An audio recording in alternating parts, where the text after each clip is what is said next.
My name is MIKHAIL LAXTON. I'm here at Folk Alliance International 2024, Kansas City. I'm also here with Salt Lake Sessions. It's been awesome.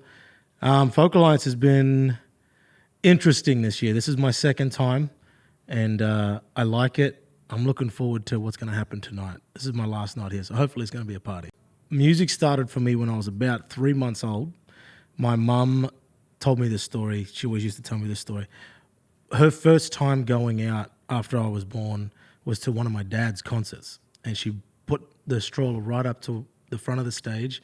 And she said my foot started tapping to the beat for the entire night. And I was just like, I probably couldn't even see at that point. But that's where music started for me, I guess. And then I started writing when I was trying to write terribly, when I was around about 11 years old. And I actually wrote my first song about one of my good friend's mums. Yeah, it was funny. Yeah, so I hadn't admitted that until recently, but yeah, Tan, if you're watching, you probably figured it out by now. I didn't have a crush on her. Just saying. Sorry. Can you talk to us about what were you listening to? What music were you brought up on? I was brought up on. So I was brought up in a farming family in a very small country town in far north Queensland, Australia, and I was brought up on CCR, Creedence Clearwater Revival, the Eagles, AC/DC, we call them Akadaka back home, Elton John, what else was there? A lot of Australian rock. There's a band called Cold Chisel that everyone should check out. Jimmy Barnes is a legend, and the Bee Gees, another Australian band. Not many people know that, but yeah. Can you give us a Bee Gees song that we should all know? Should be part of our education. I think most people know this one, but To Love Somebody is probably my favorite song. Yeah. Very cool. So what are you working on now in your artist career? What am I working on now? I'm working on just exploring my creativity process, my producing music, and I love performing live. That's always great. That's where I'm home. But expanding my skill in writing and exploring different genres as well, mixing them together. I love doing mixtures. So.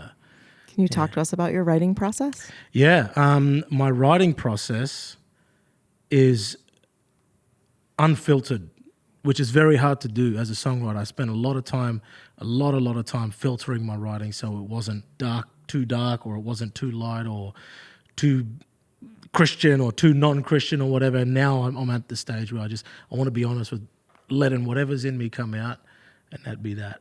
So that's my writing process. There's 1,000,001 ways. There's an infinite amount of ways to write a song, and I'm open to all of them if it helps me write a song. So, yeah. What's on your playlist now? Who are you listening to currently, contemporary? You know what? I'm a nostalgic dude. I like to listen to a lot of early 2000s hip-hop and R&B. That's like my teenage years. So lately I've been listening to a lot of TLC, En Vogue. Oh, man, that song gets, like, what is that song? Don't like What's it gonna be? Man, dopest song. One of the hardest songs out there. It's so good. Gets me going every time. I listen to a lot of, what do I call it? Now, what am I listening to? I'm listening to a wide range of music. Some of it's like whimsical. Like there's a guy up in Canada called Patrick Watson who I really love. There's a guy in Ireland called Glenn Hansard. If you don't know who that is, check him out. He's one of my favorites. I listen to him a lot. And there's an artist that I've been listening to for about 14, maybe 13 years, and his name is Amos Lee from Philadelphia. I friggin' love that guy. I want to meet him one day. And I'm always listening to him. Yeah. Can you give us an Amos Lee track that we should check out? Arms of a Woman. Yeah. Or Chill in the Air. There's a bunch. There's an entire album that there's a couple of albums. His first 3 albums for me are like every single song on there is the thing. Yeah. Yeah, he's awesome. Very cool. Yeah. And what's on your artist bucket list? Where do you see yourself in 5 years, 10 years? What do you want to be doing? I want to be taking this as far as I can go. I want to see how far I can go, My artist bucket list would be You know what? I don't know. I don't know. I'm open to anything happening, and I'm willing to kind of do anything within reason to make it happen. So, yeah, I'm up for anything. I'd love to do something with Chris Stapleton. I'd love to do something with Amos Lee, maybe Bruno Mars, Anderson .Paak. I don't know whoever, man. Let's do it. Amazing. Yeah. What do you think 5-year-old Mick would think about where you're at now and what you're up to? 5-year-old Mick, I don't even remember that guy. 10-year-old Mick, 15. You know what? I never ever thought I would be on the other side, like out in the world like this. I never thought I'd be out in the world doing music like this. You come from, like I particularly come from a background where nobody ever leaves our hometown, and anytime you do something different, you kind of get made fun of, which was fine. It's that always happens when people don't understand. But it blows me away that I'm doing what I'm doing even now, and I've been doing this for like 12 years, and I'm at the beginning. I'm at the very beginning of what's happening, so I'm stoked. Yeah, I love it. Yeah.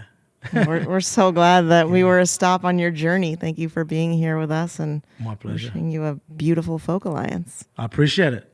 I hope you all had a good time too. It's been amazing. Yeah. Thanks for having me. That's a wrap. Thank you so much. That was great. Hey, stunning people. Thank you for watching and supporting us artists. The #1 way you can help is to like, subscribe, and leave a comment.